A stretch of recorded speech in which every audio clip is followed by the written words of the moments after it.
ಇಂದ ಏತ ನೀರಾವರಿ ಮೂಲಕ ಪುರಟಿ ಹೊಸೂರು ಪಂಚಾಯಿತಿ, ಶೆಟ್ಟಹಳ್ಳಿ ಪಂಚಾಯಿತಿ, ಮಾಟಳ್ಳಿ ಪಂಚಾಯಿತಿ ವ್ಯಾಪ್ತಿಗೆ ಅಂತರ್ಜಲ ಅಭಿವೃದ್ಧಿ ಮಾಡೋಕ್ಕೋಸ್ಕರ ಏತ ನೀರಾವರಿ ಕಲ್ಪಿಸಬೇಕು ಅಂತ ಹೇಳಿ ಆಗಸ್ಟ್ 5ರಂದು ಬೈಕ್ ರ್ಯಾಲಿಯನ್ನು ಮಾಡಲಾಗಿತ್ತು. ಈಗಾಗಲೇ 2 ತಿಂಗಳುಗಳಿಗಿಂತ ಹೆಚ್ಚು ಸಮಯ ಆಗಿದ್ದು, ಸಂಬಂಧಪಟ್ಟಂಥ ಅಧಿಕಾರಿಗಳು ಇನ್ನು 2 ತಿಂಗಳಲ್ಲಿ ನಾವು DPR ಮಾಡ್ತೀವಿ ಅಂತ ಕೂಡ ಹೇಳಿದರು. ಆದರೆ ಇನ್ನೂ ಕೂಡ ಅದು ಚಾಲ್ತಿಗೆ ಬಂದಿಲ್ಲ.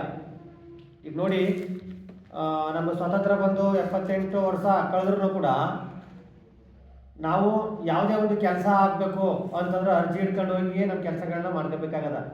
ನಾವು ರೈತರು, ನಾವು ನಾಗರಿಕರು ಏನಿದ್ದೀವಿ, ಈ ಸರ್ಕಾರಗಳು ನಮ್ಮನ್ನು ಮತ ಹಾಕಂತ ಯಂತ್ರವಾಗಿ ಬಳಸ್ಕೊಂತವ್ರ ಹೊರತು ಸಂವಿಧಾನ ನಮ್ಗೆ ಕೊಟ್ಟಿರ್ತಕ್ಕಂಥ ಮೂಲಭೂತ ಸೌಕರ್ಯಗಳು, ಮೂಲಭೂತ ಕೆಲಸಗಳನ್ನ ಪ್ರತಿ ನಾಗರಿಕರಿಗೂ ತಲುಪಬೇಕು ಅನ್ನೋಂಥ ದಿಕ್ಕಿನಲ್ಲಿ ಯಾರೂ ಕೆಲಸ ಮಾಡ್ತಾ ಇಲ್ಲ.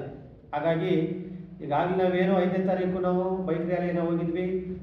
ಅವತ್ತಿಂದ ಇವತ್ತವರೆಗೂ ಯಾವುದೇ ಕೆಲಸ ಕಾರ್ಯಗಳು ಆಗದೇ ಇರೋದ್ರಿಂದ ಈ ಮುಂದೆ ಬರ್ತಕ್ಕಂಥ 27/10/2025ರಿಂದ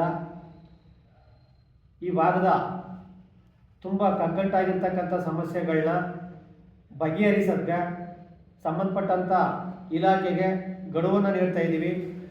ಮೊದಲನೇದಾಗಿ ಅಂತರ್ಜಲ ಅಭಿವೃದ್ಧಿ ಯೋಜನೆಯನ್ನು ತುರ್ತಾಗಿ ರೂಪಿಸಬೇಕು.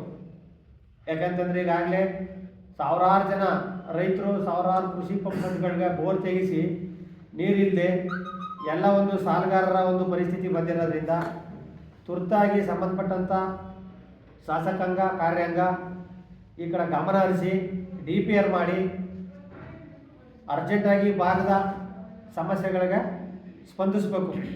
ಇದ್ರ ಜೊತೆಗೆ ಈ ಬಗರುಕುಂ ಸಾಗುವಳಿ, ಈ ಒಂದು ಕಡೆ ಹೇಳ್ತಾರೆ ಕಂದಾಯ ಸಚಿವರು ಬಗರುಕುಂ ಸಾಗುವಳಿನ ತುರ್ತಾಗಿ ಬಗೆಹರಿಸಬೇಕು ಅಂತ.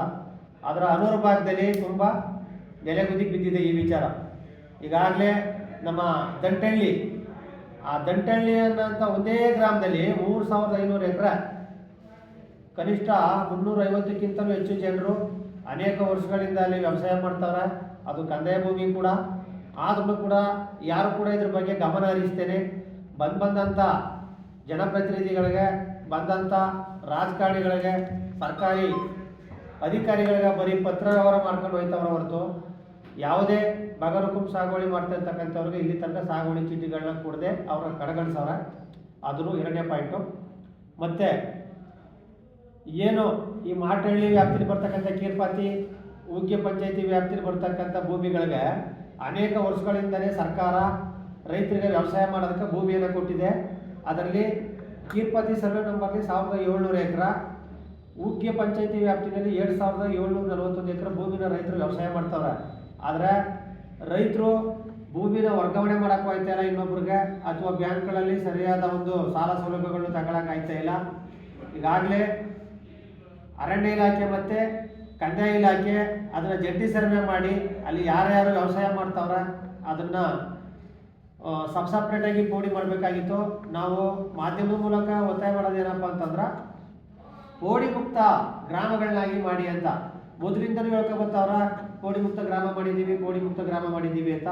ಆದರೆ ಈ ವ್ಯಾಪ್ತಿನಲ್ಲಿ ಯಾವುದೇ ಪೋಡಿಯನ್ನು ಮಾಡದೇನೆ ಕಡೆಗಣಿಸಿರೋದ್ರಿಂದ, ಮತ್ತು ಈಗೇನು ಈಗ ಅರಣ್ಯ ಇಲಾಖೆ ಈಗ ಮೊನ್ನೆ ಶಾಸಕರು 26ನೇ ತಾರೀಕು ಇಲ್ಲೊಂದು ಸಭೆ ಮಾಡಿದ್ರು.